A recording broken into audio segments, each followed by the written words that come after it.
Bonsoir. Ce soir, c'est Mamie qui raconte une histoire de Pinocchio. Il était une fois un menuisier qui s'appelait Geppetto et qui aimait sculpter toutes sortes d'objets. Mais le vieil homme, très habile de ses mains, se sentait bien seul. Alors il fabriqua un joli pantin de bois et l'appela Pinocchio. Alors qu'il finissait son œuvre, quelle ne fut pas sa stupeur lorsqu'il vit que ses yeux remuaient.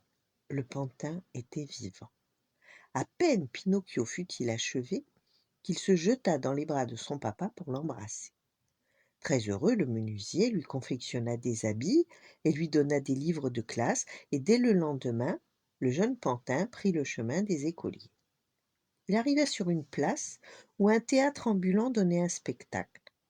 Pinocchio assista à la représentation au lieu de se rendre à l'école. Le spectacle achevé, il était temps de rentrer chez lui. Au détour d'un chemin, il trouva 5 pièces d'or sur le sol. Quelle chance, se dit-il, je vais pouvoir les rapporter à mon papa. À peine eut-il ramassé les pièces qu'il rencontra un renard boiteux et un chat aveugle. Quelle belle pièce d'or tu as là, dit le renard. Je connais le moyen de doubler ta fortune. Suis-nous au pays des nigauds. Nous te montrerons le champ des miracles. C'est vraiment mon jour de chance, pensa alors le petit pantin en suivant les deux compères. Ils marchèrent encore quand la nuit commença à tomber. Soudain le renard se jeta sur Pinocchio pour lui voler son argent. Le pantin s'enfuit à toutes jambes, mais crac, un piège se referma sur sa cheville. Une fée, voyant Pinocchio en mauvaise posture, vint le délivrer. Elle lui dit: «Rentre vite et rapporte les pièces d'or à ton papa.» «Mais je les ai perdues», répondit Pinocchio.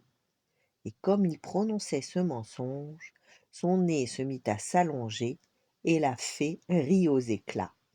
«Pourquoi vous moquez-vous de moi?» demanda le pantin soudain honteux. «Je ris des mensonges que tu oses dire», répondit-elle. Et aussitôt, d'un coup de baguette magique, elle redonna au nez de Pinocchio sa taille normale. «Va vite retrouver ton père qui est très inquiet», ajouta-t-il. Repenti, Pinocchio décida de devenir un brave garçon. La fée, qui avait entendu Pinocchio, lui expliqua que son père, parti sur ses traces, avait fabriqué une barque pour aller le chercher de l'autre côté de l'océan. Elle mena donc Pinocchio au bord de la mer.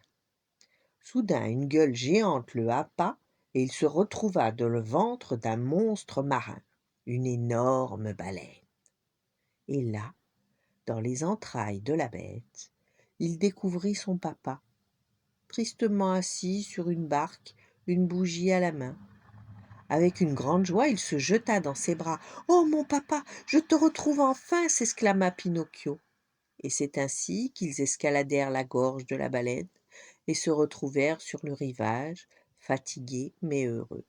Ils s'endormirent et à leur réveil, Pinocchio était devenu un vrai petit garçon.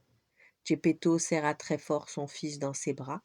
À côté d'eux gisait un vieux morceau de bois.